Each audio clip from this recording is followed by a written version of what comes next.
What's going on, everybody? This is Whiskey with an Agent Dram Style. Today we're going to be talking about the home buying process. My name is Jared. And I'm Chris. Welcome, everybody. Yeah, welcome. So if you haven't heard of our Dram Style Whiskey with an Agent yet, we do these they're a little bit shorter episode than, or I say a little bit, it's a lot of bit shorter than our live episodes. I think we just did, our last one was about hour and 45, almost 2 hours, talking about the home No, buying it was over process. 2 hours. It was over Was 2 it over 2 hours. hours? Yeah, But for they're the home buying fun. They're process. fun. I mean, Yeah. there's a lot of good information in the beginning, and then I don't know what happens towards the end. I think we have a few whiskeys, We and then start like it. slurring our words and having a good time, going into story mode. I mean, think about Right, it. Like, if we're just sitting here sipping on whiskey for 2 straight hours, stories are going yeah, to come right, and then slurring is going to happen. yep, So, it's yeah, no always a kidding. good time, but it's Yes, always first and foremost informative. So we decided to do the Dram style because it's a much more condensed version of the yes. topic. Not everyone has 2 hours, or not everyone can tolerate 2 hours of just straight talking and listening. Especially So if you're trying to watch it on a video. I mean, if you got it in a podcast form and stuff, it's I've listened to 2 hour yeah, podcasts before, but not all all at the time. once. Yeah, So, but yeah, this it's one we it's actually really do. difficult. It is. But this one we're streaming for the first time on Twitch. So I think we're gonna start doing that with our Dram style. So whenever we come on, Yeah, as we're getting ready, I'm just gonna go ahead and we're just gonna be live as Chris and I are just talking, and then we're like we just did. We're gonna start the show. So, um, but yeah. So should we go ahead and talk about it, the home buying process? yeah, man. Because I I mean, don't know how. we only got 20 minutes to kill, so let's go. I know. So I guess so basically, I mean, there's a lot to think about when you're looking for a house, and it's not just a matter of going right into looking at homes. There's some things that you should really do beforehand. So I mean, in reality, I mean, what do you think should be first, Chris? I mean, is uh, first, first and foremost is really determining what your goals are. So essentially, in my professional opinion, the earlier the better. You can start mm-hmm, figuring out those goals. So if you're currently renting, you need to start asking the question: Do I want to rent another year, or do I want to buy in a year or 2 years? Am I going to be here? Do I feel like I'm going to stay here in state, or if I'm moving across town? So those are the questions and the goals you need to start asking and start planning now. So not right, so much as like last minute. I know some people get tossed into the unfortunate situation where their landlord kind of kicks them out last minute, so right, they want to see if they can buy. But ultimately, the sooner the better. And when you determine that, like, you know what, yeah, I'm gonna go ahead and stay in town. I'm gonna go ahead and buy. I think I enjoy this job. I'm gonna work here for another 5 years. I should get a house. I should purchase a house.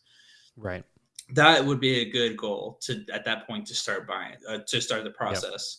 And from there, once you determine that goal, you should mm-hmm, then go ahead and either start with a realtor, find a realtor, yep, an agent, ask one of your yep. friends, and we'll go into that. And then, or another objection, or not objective, but another direction you can go is to sit down with a lender and get approved. Yes, I don't think yes. there's a right or wrong which one you should start with first. Right. Yeah. So I mean, it's kind of one of those things. First, you obviously you've made the decision to buy a home, and one Mhm. thing I want to point out there is for those that might be hesitant to buy a home because of the market, the home prices, or whatever. I mean, interest rates for one are historical. We're at historical lows. But the other thing too that people get caught up on is they're ready to buy a house, but then they get scared because the market is doing something crazy. Well, here's the thing. None of us have a crystal ball, so none of us are going to be able to predict what the market's going to be next year. So let's say you wait next year and home prices go up even more. Are you still going to wait? How long are you going to put your life off before or while you're waiting to make that decision? So the best advice that I was given and what I give to people is if you're ready to buy a house and it's the right time for you to buy a house, by God, go buy a house. Yep. Don't wait on the market. Don't wait. If you're investing, if you're buying a rental home to invest in or flipping house, then that's a whole different subject. Whole But different if conversation. Yeah. yes, Entirely. don't put your life and your family's life on hold because you're thinking that the market's going to improve next year or the year Yeah. after or Or go whatever. down. No. It's you have no idea. Yeah. You really Um, don't. And it's a true story too. Like, uh, let's just be honest. Like, if you open a Fortune 500 right now, majority, over 60% of those Fortune 500s will have started uh, their fortune through real estate. It'll say real estate mogul, and right. that is the biggest and the most successful way that anyone can start Hmm. with as, obtaining supplemental income and a long term what I like to Right. call generational wealth. What are you going to leave behind? Real estate's the Correct. way to do it. We're Yep. only going to continue to build, and there's always Yep. going to be housing needed for people. Yes. Yep. So, and that's like probably the Yep. biggest freedom that we have here in America too, is Right. the fact that you can own Yep. So, land. with all that said, so I mean, let's say you've made that decision. Chris, you talked about talking to a mortgage broker to go ahead and get pre-qualified. So there's a difference between pre-qualified and pre-approved, right? Mhm. So, Yeah, that's um, correct. Yeah, if I'm go sorry to ahead. interrupt you. Yeah. Uh, No, no, no. Go ahead. I saw an opening that said, "Go ahead, take the wheel, Chris." So, No, do it. if you're sitting down with a lender first, essentially the lenders are the ones that you should be the most honest with when it comes to your financial situation. If you are withholding information or trying to manipulate mortgage, it's not going to happen. This ain't 2007. Or No. 2006. They will No. find out, and you will be dead in the water. But you should absolutely be 100% be open with them and then provide them. There is a big misinformation or misunderstanding of what happens when your credit gets pulled for a home. The three big Mm-hmm. credit bureaus, TransUnion, Equifax, and Experian, they TransUnion, understand Experian. that, Yep. yeah, TransUnion, Equifax, and Experian, they Yes. understand that when it comes to purchasing or obtaining a loan or a mortgage, your credit has to be pulled. So it doesn't Right. make sense to penalize somebody for obtaining a loan while because it's you have that right as a consumer to shop. So it Right. doesn't make sense. It doesn't hurt your credit like it would going for a car, where they just Right. slam you with so many to see who would accept you. It's not like Right. that. So your Right. your credit is not going to get to hurt at all. It's a complete Right. misunderstanding of the whole Correct. situation.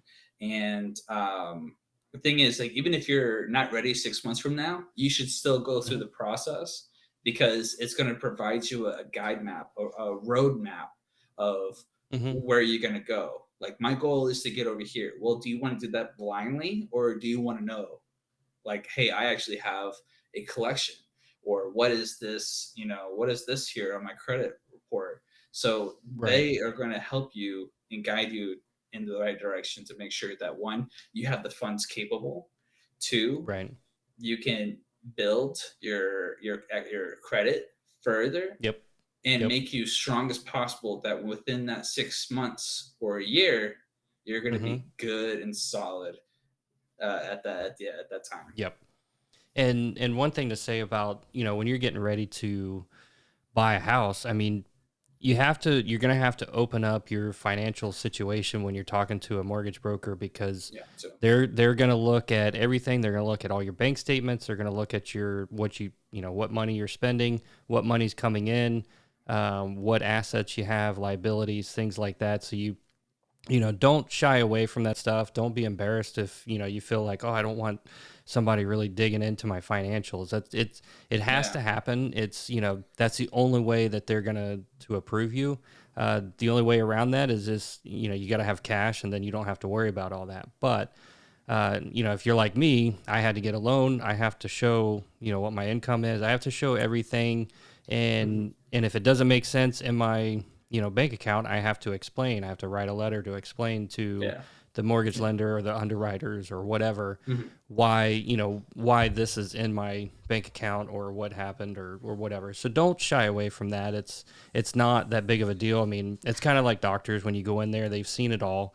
Mortgage brokers, they've seen it all. So Oh yeah, it's they not have. a it's not a And big you're deal not going to for be able to them. hide. You can't hide. No, Like you're no, better off telling them right. almost everything. Yep, That way, they can better educate you as well as make you obtain your goals. right. That's what we're here for. Yep. You know. So essentially, when you talk to them, they're going to get you, after they analyze kind of all these things, whether it be hypothetical or you actually give them hard information, you're going to figure out what you can actually afford and whether, as far as your monthly payment, which will translate to how much you could actually spend on a home and then how much you have for your down payment and everything like that. And you have to be able to show all these things beforehand, Yeah. as far as can you afford a down payment on a $500,000 house? If you can't, Hmm. we got to step it down, or Hmm. whatever the case is. So this is the point where you're gonna figure out exactly what you can afford. So the next thing, so after you've talked to the mortgage broker, you've gotten your pre-approval, you've talked to a real estate agent maybe by this point, hopefully. If you haven't, now would be a good time to really Hmm. start talking to an agent, and then Hmm. start, your agent's going to go over a bunch of stuff with you. Usually most agents have, I know Chris does, I Hmm. do as well. We have like a buyer presentation that Hmm. goes through all of these things, and that's basically what we're talking about on the show is our buyer Yeah. presentation, essentially in Yeah. a more relaxed kind of format. In more very um relaxed format. yes. Yeah. So after you get that, so then what, you start kind of shopping around, right? What, Mhm. what Well, I'm a big let's advocate for teams real quick because if you go to the lender first hmm and you like the lender so far, you had a good experience, you develop trust with the lender. At that point, you should ask that lender, "Hey, do you have an agent that you recommend highly that you've been working with for a long time?" And essentially, they should know someone 100% off the top of their mind. Yeah, you know what? I think you'd be a great fit for Jared here on the right. coast.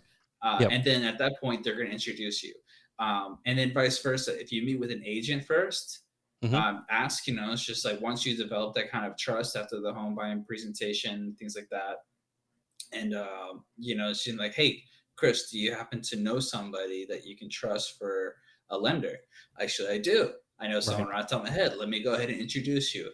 Correct. And then at that point, that's kind of like when you should look for those teams because it is very important to have like a team base because we're gonna have that relationship. We're gonna Right. have that communication. Right.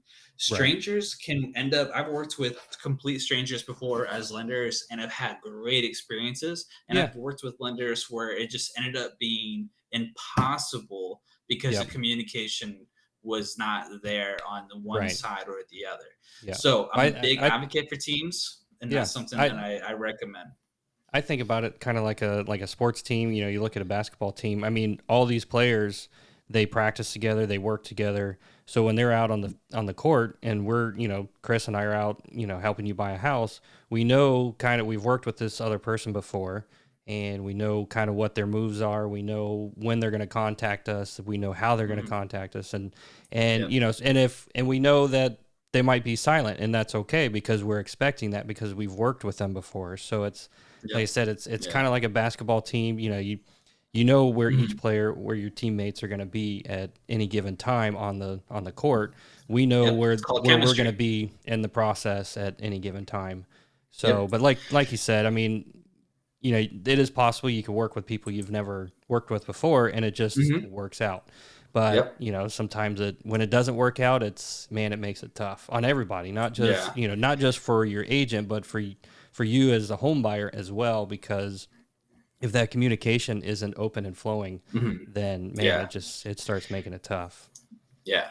And through the majority of this, the biggest thing that we're trying to really hammer home is that, like, as a consumer, you have the right to shop, but it's also on you to make sure that the people that you are entrusting the biggest purchase of your life Right. with are Hmm. competent, are experienced, Correct. have resources, Hmm. have references, and has the proof to back it up. So whether you're working with a lender, ask for proof, ask for experience, ask for Yep. references. If you're working with an agent, ask for proof, ask for experience, ask for references. Yep. And that anybody who is hesitant on providing this information, oh well, don't have to worry about that. Yeah, like that should be a red flag right there. It's like, does this Absolutely. person actually have my best interest, or does this Right. person only looking out for themselves?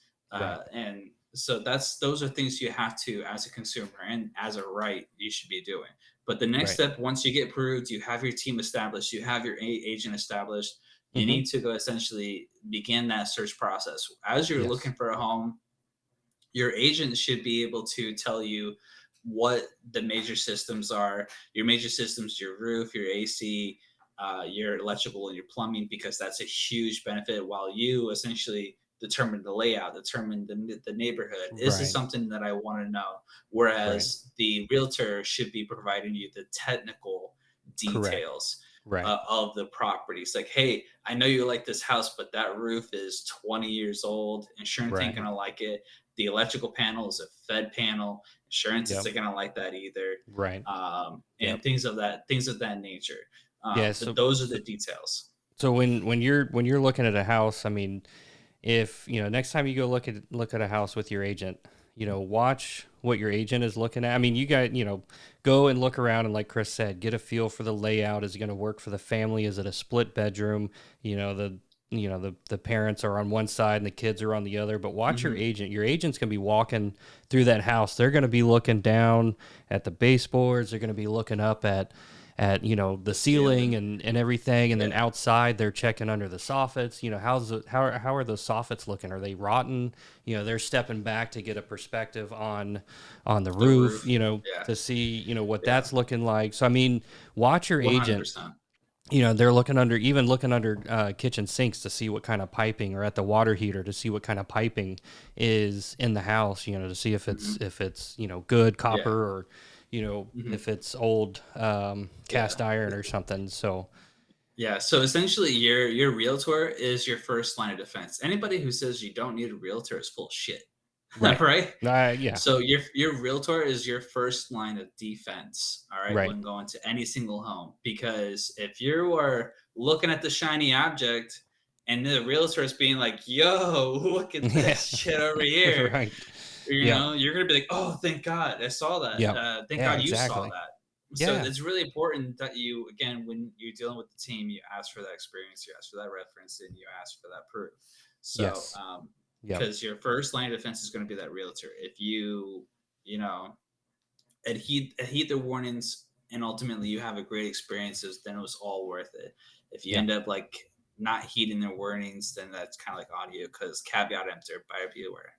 Correct. So if you find a house that you found that you love, everything Right. checks off. The realtor, Yeah. your realtor decided to say, hey, like, all the systems are good to go. Let's go Right. ahead. It's at a great price. It's within your, it's within your range. Yep. You're going to want to submit an offer.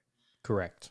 Now keep in mind, when you say the realtor says everything is good to go, we're not home inspectors, so that's going to be something Mhm. that you get That's true. after Yeah, we're you not home after you inspectors. you know you so you get the bilateral contract. We're going to submit an offer. At some point, you're going to hire a professional inspector to come in and go through with a fine tooth comb everything that is may or may not be wrong with the house. But Chris and I and other realtors, we're pretty good at spotting big ticket or obvious things. I mean, we're not crawling up in crawl spaces and attics and things like that. So I just wanted to point that out. We're not inspectors, but we do usually find a lot of stuff that most home buyers, when they're looking at a home, that they're not either thinking about or they don't notice. And so that's like Chris said, it's why it's a good idea to have an agent, to hire an agent when you're buying a house.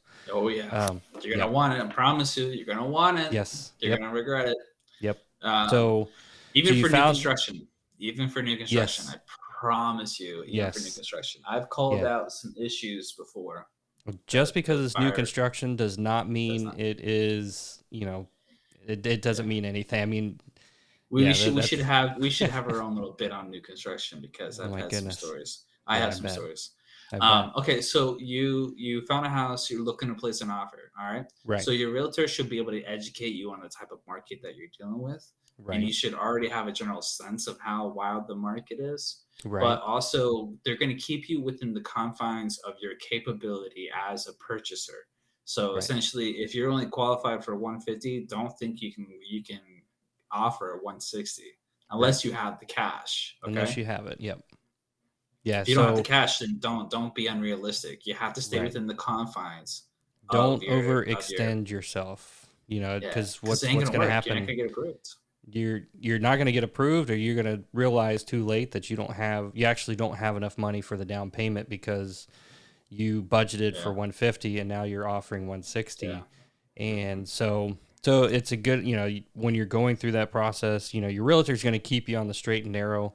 And usually if you try to overextend, what's going to happen Hmm. is your agent should go back to your Yeah. lender, and he's probably going to call, he or she's going to call your lender and say, hey, we're wanting to do 160, based on everything that y'all have talked about. Is that something that you think they can do? And if he says it's that it looks like on paper, it looks like everything, then your agent's going to call you and say, hey, this is what it's going to cost you, and you really need Yeah. to dig deep and see if that's something that you can afford. So I Yeah. mean, it is possible, but you got to take a Mhm. step back real quick and Yeah. make sure you can actually do Yeah. it. And that's what's important too about starting early. Again, going back to step one, determining your goals. Start early Hmm. so you can have that conversation. Because if Right. you're just going by the seat of your pants and you only have $1,500 in the bank account, it's going to be pretty difficult for you. Yep. Whereas, like if you start, 1 year in advance, you have 1,500, and the blender is going to be like, well, we need about 15. Like, okay, all right, now you have a goal. Like I got 15 to save up for it. A motivated person will come up with 15 at the end of the year. Okay. Right. Right. Um, and so that's the nature of the game. So Yep. once you submit your offer and you go under contract, you're gonna essentially do what next step is essentially deposit and schedule inspections. Yeah. In the state of Florida, being we are talking about the state of Florida, just so everyone knows. In Right. the state of Florida, you have 3 days typically to deposit your escrow That's the into the default. title Yep. company or the lawyer. Correct. So we have title companies and lawyers. Both can Right. do the same paperwork. Correct. And so essentially, so you submit your offer, they accept it, and everybody is signed. So those first 7 to 10 days is going to be like Yeah. just boom, boom, boom, It's boom. gonna I go, mean, go, go, go, go. yeah, you're going to be go, go, go, because you've got, you just got you've been negotiating, and then that's been pretty heated, and then you won the contract, you won the bid, and then you're okay. 3 days, I got to put in my escrow deposit. Hmm. And then you have maybe a 7 or 10 day, or maybe even 5 or less days for your inspection Yeah. period. Your inspection period, that's when you're going to hire your inspector to come out and actually find, with a fine tooth comb. He's going to go through the house and he's going to give you this 40-page report of everything about the house, essentially, Yeah. whether something's wrong, whether it needs maintenance, whether whatever it is. So during that inspection period, you have the option to, so let's say you find something wrong with the house. You have a couple of options, or a few options. One, you can just accept the fact that there's something wrong with it and you move on. Two, you can ask the sellers to fix it. They may or may not. Chances are right now, I'm not seeing a lot of sellers fixing things or taking concessions or anything. I mean, Depends. Depends. yeah, I'm it starting to see does. little things change. I'm starting to see a Are you? little bit change. A little bit. Yep. Yep. Yeah. So then, So the other thing is, you can choose to back out of the contract. Maybe they don't want to give you any concessions, or they don't want to fix anything. They just said, "Hey, you buying it as it is. I don't care if you yeah. found anything wrong with it." And Yep. don't have hard feelings about it, because it's a negotiation the whole way through. So Mhm. it's a yeah, you just And can't have any hard feelings everyone, about it. you can't. That's the unfortunate part is that when it comes to buying, it's all emotional, and when you're selling it, it's pure money. Right. And again, Nine that's why times, nine it's times out of ten. Nine times, That's why ten it's times. so good to have an agent, because your agent has no emotion attached to buying this house or anything. They're going to just Yeah. try to negotiate to get you the best deal. When you start negotiating with emotions, it doesn't, it's not going to work out as well, because because then Yeah. you end up just wanting Mhm. it too much, or you end up overextending Yeah. somehow. I mean, thinking about when you're buying a car, if you go and buy a new car and you really love this car, they're gonna, and they find out your Mhm. emotions start getting the best of you. They're Yeah. gonna they're gonna And get you. and really, it really is about leverage too. Like, how much Yes. leverage do you have? Right. Like, as a buyer right now in this market, you have like almost no leverage. It No. doesn't mean that the seller can't be unreasonable. It just really depends on what the ask is. And again, Right. we're in the state of Florida. Our predominant contract is the as is in the Central Florida. And then with that, we have an inspection period that's pretty much sole discretion. So the buyer can Hmm. back out at any point in time within that inspection period with their deposit. For any So reason. for any reason, I said For sole any reason. discretion. That's Yes. For any reason. verbatim You could in have the just woke contract. up the next morning and said, Like, "Ah, bad mistake." I've I'm had not that feeling it. before, where I Yeah. worked with some buyers, and Yeah, me too. yeah, Yeah. we I we tell them. won. We were, I mean, it was super competitive. We won the bid. Don't, it was we had against 10 other offers. The buyers woke up the Yeah. next morning and they were like, we were just so excited yesterday with everything Yeah. going on, Dude. Dude, and so I had a jackass of a buyer pull that shit. I was representing the seller, but mhm, I also had an opportunity to represent the buyer. And so the buyer mm, essentially just after the inspection period yeah, was just like, yeah, no, we're not gonna buy the house anymore. And I was just like, well, you're gonna forfeit your deposit, and they just and we have to sign a cancel and release to get the funds and everything. right, And this bitch just refused to sign it.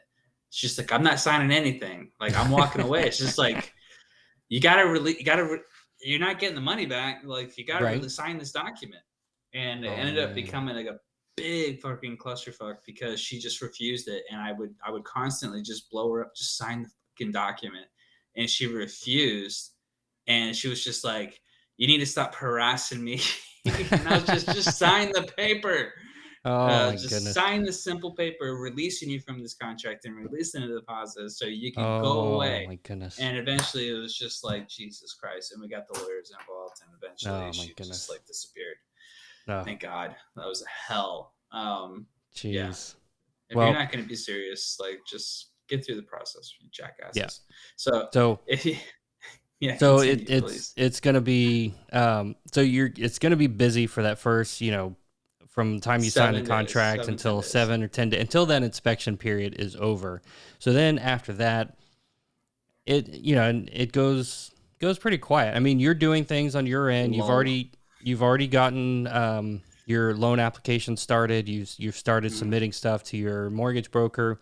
So you'll hear from your mortgage broker, several or quite a bit, asking for bank statements or whatever.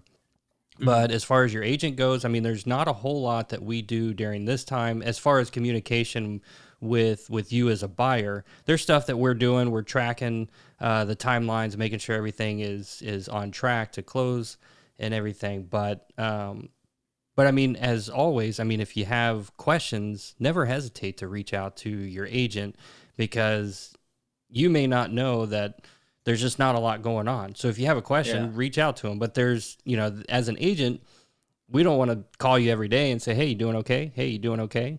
So it's 'Cause literally all that we're gonna be able to get out, It's right, like, "Hey, right, there's no word yet. There's nothing new. Nothing new is right. happening." Yeah, nothing new. Meanwhile, like, so your file, once it gets past, like, the inspection period, your next obstacle is gonna be the appraisal. And until then, Right, you're twiddling your thumbs. You're listening because your file is on a conveyor belt, all right?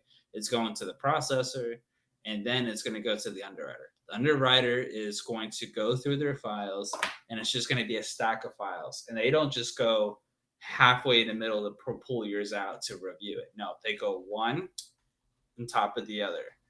All right. And so right, when that happens, essentially it takes time. There's a turnaround time. It's usually 24 to 48 hours. right. So once your file moves up, Yep. gets reviewed, Yep. Underwriter's going to be like, hey, we need this document. It's going to come right back down. All Right. right. And then, so it's going to be a lot of redundancy. It's just like, well, why didn't you Correct. ask for this before? Well, Right. why didn't you ask for that? I just got this document. Why are you asking for it again? It's like, well, we need Right. an updated document.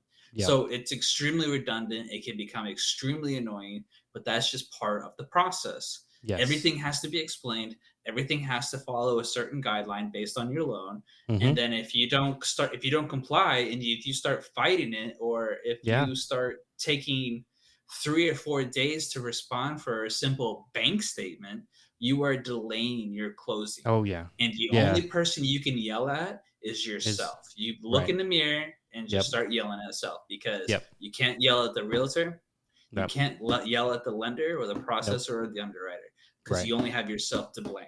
All Right. right. So let's You got to put be on things the into, ball. yeah, you have to be on the ball, because no one's going to hold, like, we'll guide you through this, but we can't hold Right. your hand. We can't We contact can't your pull employer. your. Yeah. We We can't. can't pull your bank statement. All right. Exactly. Yep. So during that time, it's on you to get the documents in. Yep. And every time you delay it, you delay the closing. And Yep. if you delay the closing, you're going to have to go ask that seller for an extension. And in this market right now, there's no guarantee that seller will extend shit. And they're going to take your deposit and they go Yeah. right back on market where there's 5 other offers, or Right. on average 3.9 offers per sold home. So Correct. Yep. there's 3 other people out there. Yes. So Okay. let's say, you're Johnny on the spot and you get your bank statements and everything's going smoothly.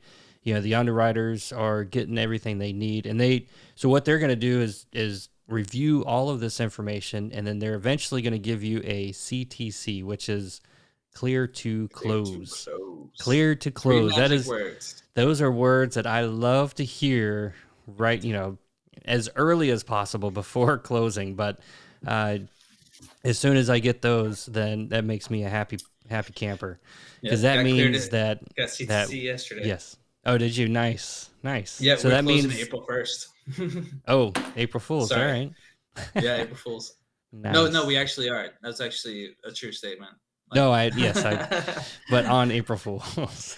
Yes, April Um, Fools. so the CTC, so essentially that means everything is processed, you've been approved, everything is good to go. Now you're just waiting on the actual closing day, which eventually the title company or the lawyer or whoever is closing this for you will reach out and schedule an actual time for that day. Prior to closing, you're gonna do, you should do a final walkthrough, whether it's the day before. Some people do it, the right before the closing. They go do a walkthrough and then they drive right over to the closing after that. It's just kind of whatever fits into your schedule. But definitely you want to do a final walkthrough, and you're essentially just making sure that the house is in the same order that you agreed on when you put the offer in, and they've cleaned it. They didn't leave a bunch of junk behind. I've had a couple, one of Can't those help before. that, unfortunately. But, Like, you it's can't help that, yeah, unfortunately. you can't. But Like, you can go back and yell at them, but it's gonna fall on deaf ears, it because is. But essentially, it's just, the big you want to make sure that they didn't destroy the house before they left, and or it's take in this anything that they weren't supposed to. exactly Had that happen. appliances or things like that. Mhm. So, Yep. and then you're gonna show up to the closing, and man, bring a good pen, because you're gonna have a ton of paperwork to sign. Yeah. Bring your So favorite blue pen. you can't actually, or yeah, blue pen. And I told a title agent one time when I was closing on the house, I said, you know what, next time I'm just gonna get a stamp with my signature on it, and I'm just gonna stamp it. And she said, well, you're not allowed to do that. And I was like, it's ink. It's the same thing, right? I don't know. She said I wasn't allowed to do it. I'm willing to Just show test you're it not out allowed. though. No, why not? Uh, it's just not It's allowed ink, because anybody can do that stamp. I guess. Anybody can have possession of that stamp and just start signing away. That's why everyone's signature is unique. Is it though? Yes, it is. And Signatures are going that's away. why I know it's appalling. It is Yeah. absolutely appalling. I see But new signatures now that it's just like block letters. yeah, right. Like on Yeah. electronics, like this is electronic signature. I'm like, That's not a signature. That's No. type. Yep. It That's is. like It that's is. type right there. Or print, whatever it But is. But it's not. That's not cursive. Like cursive um, is such a staple. it Without learning is. cursive, you don't know how to read our Declaration of Independence. What's So that? it's really important. Yeah. What is that? Yeah, exactly. What does that matter? Uh, Any, um. anyways, but once So you've signed yeah. everything, the house is yours, man. Like Yeah. that's it. Yeah. You It's get the there for it. keys. There's no possession. You get the keys that day. You get the keys that day, as long as all the funding and everything is going to go through, and usually it goes Yeah. through right then and there. There's been a couple occasions where we signed in the morning, and then we had to wait on um, some funding Funding. to come through, and we came back and we picked up the keys later, You that can do that. afternoon or That something. happens. So That's common. it happens, but typically the same time that you're signing, all the funding gets approved, it goes through, and then you get the keys and you go check out your new house. Absolutely. So yeah, so So then you have some post closing kind of things that you need to take care of.